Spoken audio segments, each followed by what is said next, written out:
will give up the where is this list? I had the list of what he was willing to negotiate on. By the way, MTV's motion to vacate, which is the rule he used to basically get Kevin McCarthy ousted.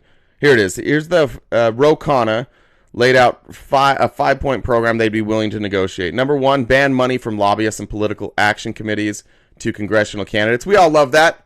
Who's going to disagree with that? Number 2, term limits for members of Congress. Or no, excuse me, that's number 3. Well, we'll get that. Term limits for members of Congress and Supreme Court justices. I think both of those require an amendment.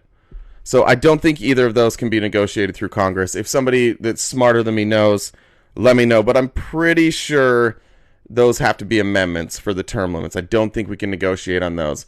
Ban members of Congress from trading stocks and from ever becoming lobbyists. That should be the number one thing.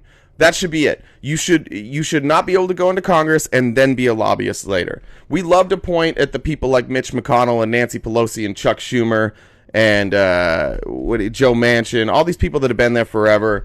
They're not actually usually the ones that make all the money. It's the people that come for a couple terms, maybe one term, become a lobbyist, and use that influence the rest of their life to enrich themselves. That should absolutely be in place. And an ethic code for Supreme Court justices. I don't know how much pushback you're going to get from the left.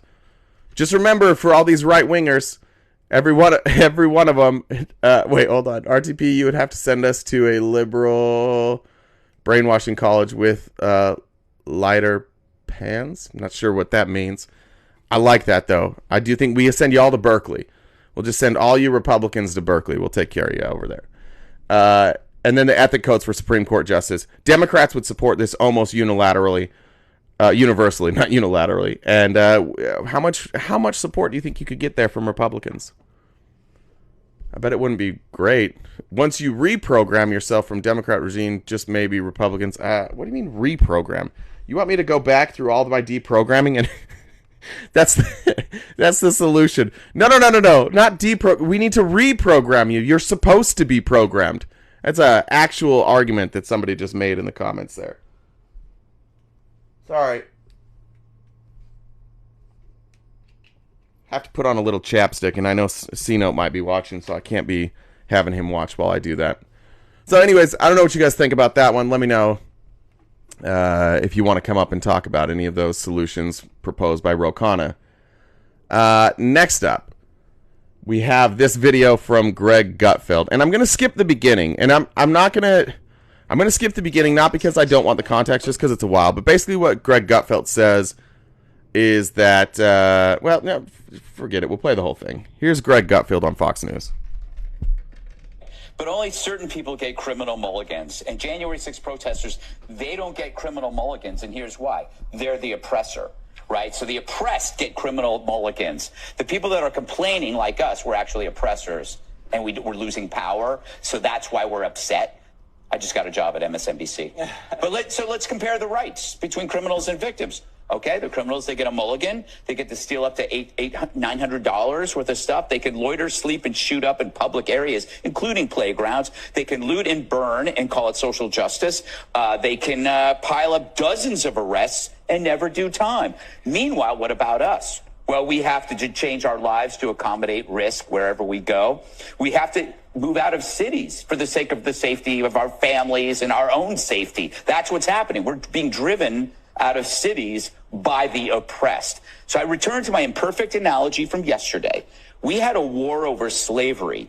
We knew slavery was inhumane and immoral, but somehow we couldn't solve slavery peacefully. It was an evil. But one side refused to acknowledge that it was evil because it was too big of an admission for them to make. Doesn't that feel that way now? That this defiant refusal to reverse this decline argues against the survival of a country. What does that leave you with? It leaves you with you need to make war to bring peace, because you have a side that cannot change, because then that means an admission that their beliefs have been corrupt all the time. So in a way, you have to force them to surrender. Or we could make love, not war. I tried that once. Or we have an election. I had to go to a doctor. Right. Election. Yeah. No, elections don't work. We know that. We know they don't work. They do work. Look what we have. Look what we have. but just We had speak a moderate president, and we have crime exploding everywhere. We had a Democrat president promise that he was going to be moderate, promise that he was going to unite the country, and now we have a terrible education system, we have no border, we have crime everywhere. Every facet of society is in peril and in chaos because our elections don't matter. No, elections do matter. All right, so there's Greg Gutfeld, and this is going to be a theme. Okay, you can agree or disagree with his conclusions about crime. You can agree. I mean, if you agree that this is Joe Biden's fault, you're an idiot. If you think the president is like controlling these cities, if you think the president is controlling these local laws, you're crazy. Joe Biden is a moderate, and Joe Biden likely wouldn't support the laws in many of these cities. So it's a strange thing to blame him for. But just remember that Greg Gutfeld is prepping his followers. Fox News is prepping their followers. They want people to think elections don't work and that we need a different option outside of elections. By the way, multiple people in the comments here said he's 100% right. 100% right that elections don't work and we need to figure out a different solution. Something besides elections. Something besides democracy. Now we'll go over to my favorite idiot, Tim Pool. And here's what Tim Pool is suggesting. Tim Pool also doesn't think elections work. So let's see what Tim Pool's idea is. I would not be surprised if in 2024 you have in Republican swing state areas, whoops, the ballots were smudged for Joe Biden, and then in Democrat areas, whoops, the ballots were smudged for Trump. Something happening procedurally, because if you look at Arizona as the key example of this with Kerry Lake, I don't understand how any judge could reasonably say that election is sound when the ballots were wrong. Like, and I'm sorry, like if I was a judge and someone came to me and said, hey, the wrong ballots were printed, I'd be like, oh, wow, we better. Just so you know what he's talking about here.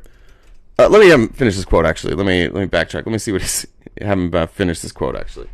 I'm sorry, like if I was a judge and someone came to me and said, hey, the wrong ballots were printed, I'd be like, oh, wow, we better have a new election. No. Okay.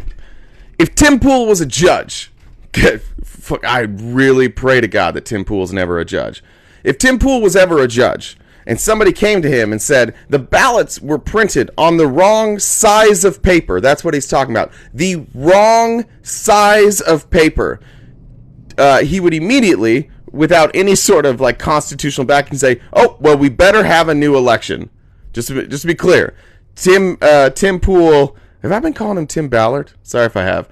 Tim Pool would just start a new election. He's like, we're just going to do this over again because the ballots were printed on the wrong size of paper. No questions asked. Done. No questions asked. You look at that, and my concern now is, why would Republicans not play the same game and say, okay, in the jurisdictions we have more control over with the Secretary of State that we need to win, let's whoopsie-daisy some ballots. And then Democrats will just do the same thing that happened in Arizona and other jurisdictions. That goes to a very ugly place, my man. I know, I agree. It's already happened. Why don't we just cheat? Tim Pool, after citing no amount of cheating by Democrats, everything he cited has nothing to do with cheating. He's now saying, let's cheat. And Matt Gaetz, by the way, has to be the voice of reason here. Matt Gaetz is like, hey, that's